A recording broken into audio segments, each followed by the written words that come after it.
Bat হাতে সবাই যখন ব্যর্থ, তখন অস্ট্রেলিয়ার বোলিংদের কাছে ব্যাট হাতে সফল তাসকিন আহমেদ।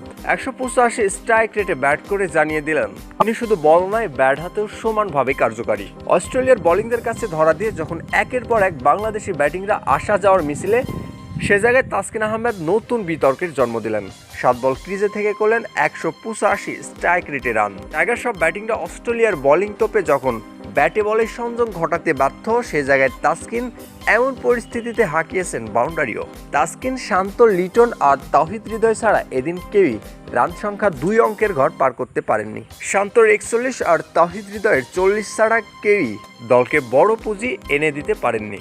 অস্ট্রেলিয়ার বিপক্ষে সুপার 8-এর এই ম্যাচে হয়তো ওপেনিং জুটিকে আরও কিছুক্ষণ ক্রিজে দাঁড়িয়ে থাকার কথা ছিল, তবে বরাবরের মতোই সুযোগ দিয়ে ব্যর্থ জুনিয়র তামিম।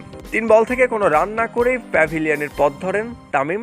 এরপরে লিটন দাসও সঙ্গী দিতে ব্যর্থ হয় শান্তর আউটের পর সাকিব, মাহমুদুল্লাহ, মেহেদী একই পথ ধরেন। তবে এই মাঝপথে কিছুটা ইনিংস বড় করার চেষ্টা তাওহিদ হৃদয়ের, তবে 28 বল থেকে 40 রান করে দলকে বড় সংগ্রহের পথ দেখান তাওহিদ হৃদয়। এরপরে শেষ সময় তাসকিনের ঝড়োয়া ইনিংসে নির্ধারিত 20 ওভারে 8 উইকেট হারিয়ে 140 স্কোরবোর্ডে দাঁড় করে বাংলাদেশ।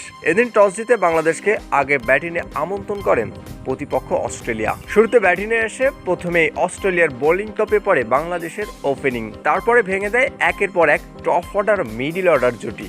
কাউকেই বড় সংগ্রহের পথ দেখাইতে দীর্ঘ সময় ক্রিজে দাঁড়িয়ে থাকতে হয়নি। শান্তর আউটে চাপে পড়লে বাংলাদেশ কিছুটা সেই চাপ দূর করার চেষ্টা করে তাওহিদ হৃদয়।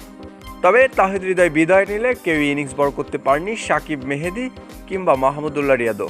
সর্বশেষ তাসকিনের ঝড়োয়া ইনিংসেই আবারও বাংলাদেশের টপ অর্ডারকে বিতর্কের মুখে ফেলে। শেষ সময় এসেও এমনভাবে ব্যাট করা যায়, 185 স্ট্রাইক রেট, সেটা তো অবিশ্বাস্য।